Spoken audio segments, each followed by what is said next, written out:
Olá pessoal, aqui quem fala é Cássia do canal Alvorecer da Vida Terapias. Vamos a mais um vídeo de reflexões sobre a jornada. Chama gêmea, alma gêmea. Eu sempre convido vocês a abrirem o coração sobre as coisas que eu vou falar aqui. Não é uma verdade absoluta, é um olhar para que cada um reflita e chegue às suas próprias conclusões do que é importante para si próprio. As jornadas são únicas, tem padrões, tem fases, mas cada casal tem a sua própria e única jornada. Pode ter alguns momentos que pareça que o que eu estou falando é meio confuso, que eu estou repetindo algumas coisas que eu já falei em outros vídeos, mas é uma energia mais fluida mesmo, então acontece assim. Como eu tenho dito para vocês nos outros vídeos, eu vou anotando alguns pontos. Eu fiquei muito tempo sem gravar e saí gravando essa série, falando um monte de coisa. E eu tô aqui com o tópico comunicação e eu já pulei ele, gravei medos antes. E eu olhei aqui e falei, vou falar o que de comunicação? Parece que não tem o que falar. Agora me vem de novo aquela música do Jota Quest, o que eu também não entendo, que foi a música que inspirou aí o primeiro vídeo dessa série. Questões de comunicação, isso é clássico, né? Na jornada de chamas, bloqueios, deixar de seguir e coisas assim. Se a gente for pensar, o ser humano, pelo menos na maneira como a gente compreende agora, ele é o único ser aqui que se comunica falando, sem ser por sons, como no caso dos animais. Até onde a gente sabe hoje, até onde a ciência sabe, são formas de comunicação, mas não uma forma de comunicação tão elaborada quanto a do ser humano. Se a gente for expandir para outras dimensões e planetas e vivências, aí a gente vai longe, mas vamos falar aqui dos humanos.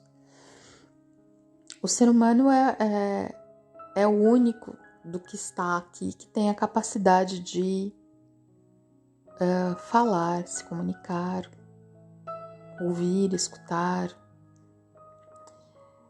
Agora me vem palavras, Cássia Eller. Isso em tese era para ser algo muito bom, muito positivo. Só que o que a gente tem observado ultimamente é que a comunicação talvez seja a maior fonte de conflitos que a gente tem. Porque a maioria das pessoas quer falar muito, mas ninguém quer ouvir, ninguém quer escutar. Sendo que tem diferença, né, entre os dois termos. Um é a parte física e o outro é a parte emocional. Agora eu não lembro qual que é qual. Eu acho que ouvir é o processo físico e escutar é o processo de você realmente ter uma escuta ativa daquilo que o outro está falando para você. Se eu tiver me enganado, eu vou colocar na descrição do vídeo ou fixado nos comentários a diferença. Mas o importante é vocês saberem que tem esse ponto que acontece, né, dessa diferenciação. Então, o primeiro ponto que a gente observa é isso, de que as pessoas querem falar, mas ninguém quer ouvir. E isso está intimamente ligado à nossa rotina, à nossa sociedade, eu ia falar ansiedade. Porque a maneira como a gente veio crescendo é uma maneira muito egóica e individualista. Muito focada no eu. E comunicação é troca, é intercâmbio, é interação. E na maioria das vezes, os problemas, as dificuldades de comunicação que a gente vai ter, para variar, né? Vão estar ligados às questões de infância, mas também muitas vezes questões ligadas à nossa ancestralidade. Eu ia dizer vidas passadas primeiro, e vidas passadas. Existem karmas de comunicação, existem karmas ancestrais, mas também existem karmas de vidas passadas, às vezes até situações físicas, porque a gente tem memória de corpo. Memória de corpo que não é só dessa vida, que são de outras vidas também. E assim, a gente acha que a humanidade hoje está complicada, mas um tempo atrás estava mais ainda, né? Então, muitas pessoas que morriam enforcadas, guilhotina, isso tudo tá ali na região do chakra laríngeo, da garganta, que traz consequências aí. Assim, na minha visão, tudo é meio interligado. Então, muitas vezes você vai ter ali uma vida passada que aconteceu algo nesse tópico. E aí você vem numa família que tem também essa energia que vai fazer com que interaja com você na infância de uma determinada maneira, e vai tudo se entrelaçando.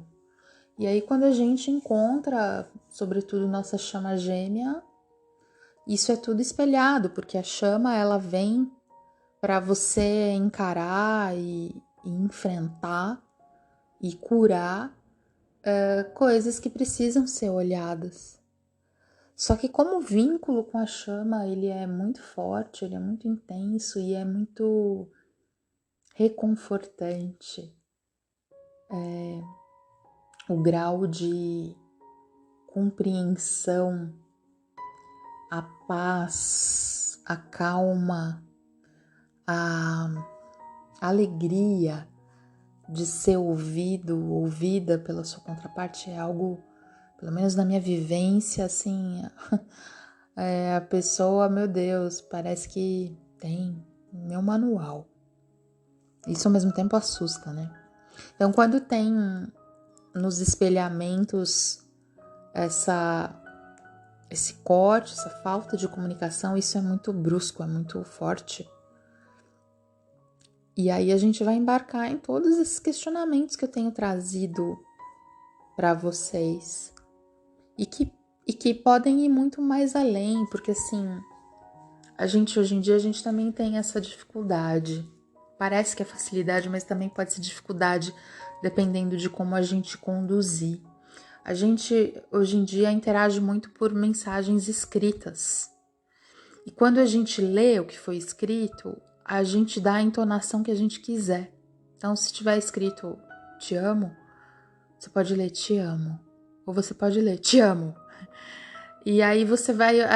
tem estudos que dizem que a gente vai ouvir, vai escutar o tom de voz, não o que foi dito. Então, se eu disser eu te odeio, e se você disser eu te odeio, é muito diferente.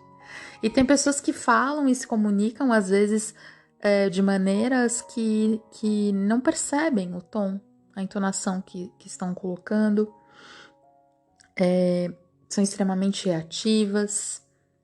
Aí entra muito a questão da comunicação não violenta, que é bem interessante para a gente refletir como se comunica, a comunicação empática, a própria abordagem centrada na pessoa, que é uma área aí de uma teoria da psicologia, fala sobre as questões de comunicação, que também está envolvida aí com as questões da empatia, que é eu me colocar no lugar do outro.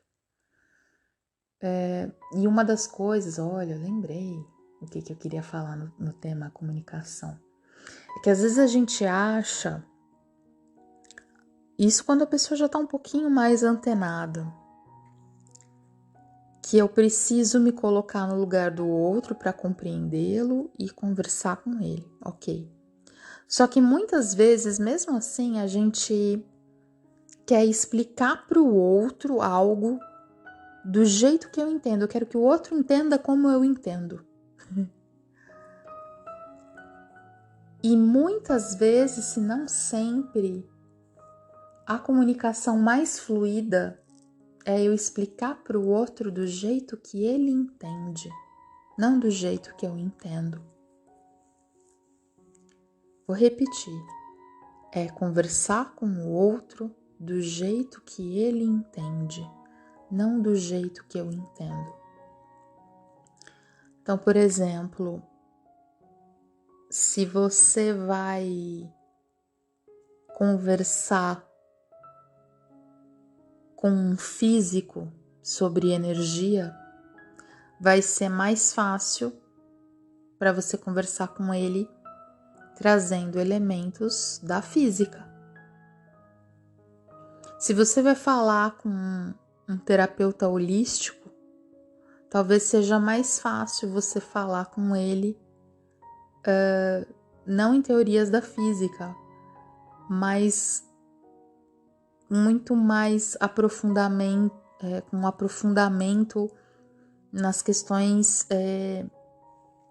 energéticas, no sentido de vibração, de cores, de dimensões. Não que uma coisa não tenha a ver com a outra, tem completamente a ver com a outra. Mas se eu for falar para o físico que tem dimensões, que isso, que aquilo, ele pode achar baboseira. E da mesma maneira que se eu chegar com teorias da física para alguém que é um terapeuta mais transcendental, ele vai ficar olhando para aquelas teorias e vai falar, tá, e aí? Então, é muito importante a gente ter essa consciência que para uma boa comunicação fluir, se eu conseguir falar como o outro entende, eu além de estar sendo empático e respeitoso, eu vou estar sendo muito amoroso e provavelmente essa pessoa ela vai em algum grau perceber isso, obviamente se ela não tiver muitos traumas em relação a isso, e quando ela perceber isso, ela também vai se mobilizar para tentar falar com você de uma maneira que é a maneira que você entende. E isso é muito bonito. Eu não sei se o exemplo que eu dei aí do físico e do terapeuta holístico, porque também pode parecer uma visão meio preconceituosa, pode ter ficado meio esquisito, mas eu não vou editar o áudio não, tá, pessoal? Mas acho que deu para pegar o cerne da questão. Ok? Então deixa um beijo a todos, um beijo à minha chama gêmea, meu amado, e nos vemos até o próximo vídeo. Tchauzinho!